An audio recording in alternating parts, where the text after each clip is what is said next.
আসসালামু আলাইকুম। আমি আজকে ফরিদপুর থেকে কিছু খাবার নিয়ে আসছি। এর আগে মিক্স খাবার আমরা কিনে খাওয়াইছি, কিন্তু তাতে অনেক খরচ পড়ে যায়, প্রায় 80 টাকা কেজি পড়ে যায়।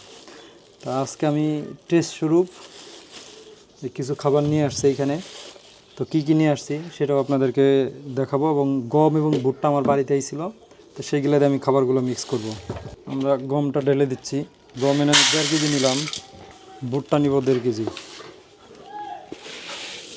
এর সাথে আমরা দিচ্ছি বাজার থেকে যেগুলো কিনে নিয়ে আসছি।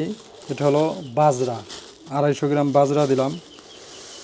দিয়ে দিলাম আধা কেজি, সরি আগেরটা আমরা দিয়েছি 250 গ্রাম কুসুম ফুল, আর এটা দিলাম আধা কেজি বাজরা, আধা কেজি সূর্যমুখী দানা।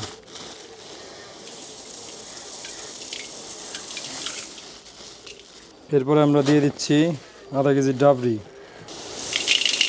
এরপরে আমরা দিচ্ছি মুসুরি, 250 গ্রাম মুসুরি। তারপর আমরা দিচ্ছি 250 গ্রাম মটর। তারপর আমরা দিচ্ছি আধা কেজি সরিষা। তারপরে দিচ্ছি সাদা সরিষা। শেষে আমরা দিচ্ছি খেসারি। আমরা ভালো মতো মিক্স করবো এটা।